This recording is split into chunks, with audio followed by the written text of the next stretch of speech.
During the late 1800s, the rapid urbanization of the United States led to a large migration of citizens from the rural area into cities. Children were now surrounded by more peers and more temptations, so parents were urged to teach their children proper sexual standards. In 1892, the National Education Association passed a resolution in favor of moral education in schools. In 1913, Chicago became the first major city to instate sex education in schools. Previously, the subjects of sex or anatomical knowledge were not included in the curriculum.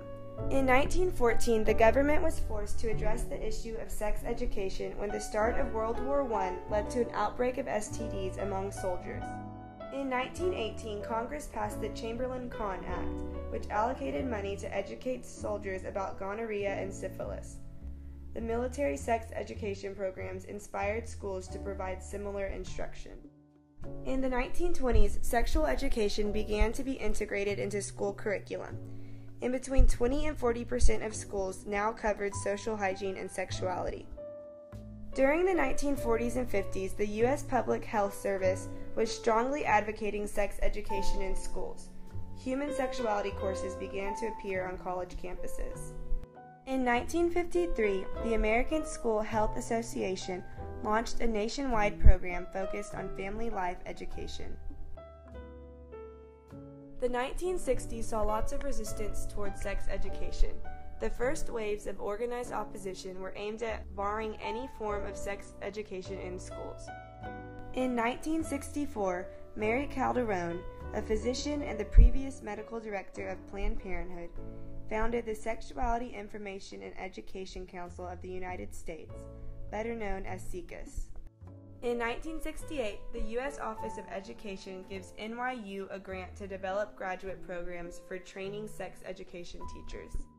In 1970, the Title X Family Planning Program was enacted. The program was created to provide individuals with comprehensive family planning and preventative health services. An AIDS and HIV pandemic in the 1980s made the stance of supporters of sex education in schools even stronger.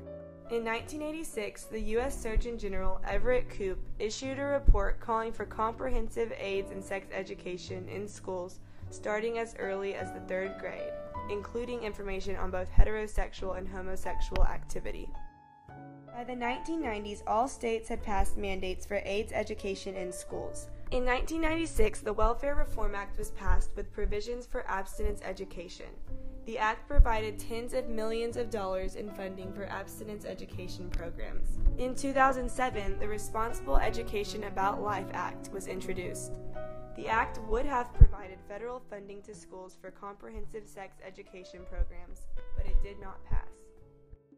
In 2009, Congress passed a bill that eliminated a majority of funding for abstinence-only education. The same year, Obama signs the Consolidated Appropriations Act of 2010. During the healthcare reform in 2010, Congress approved $75 million in federal funds for states to implement evidence-based comprehensive sex education.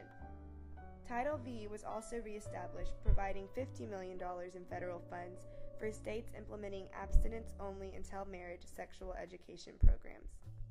Today, there continues to be debates over the best approach to sex education.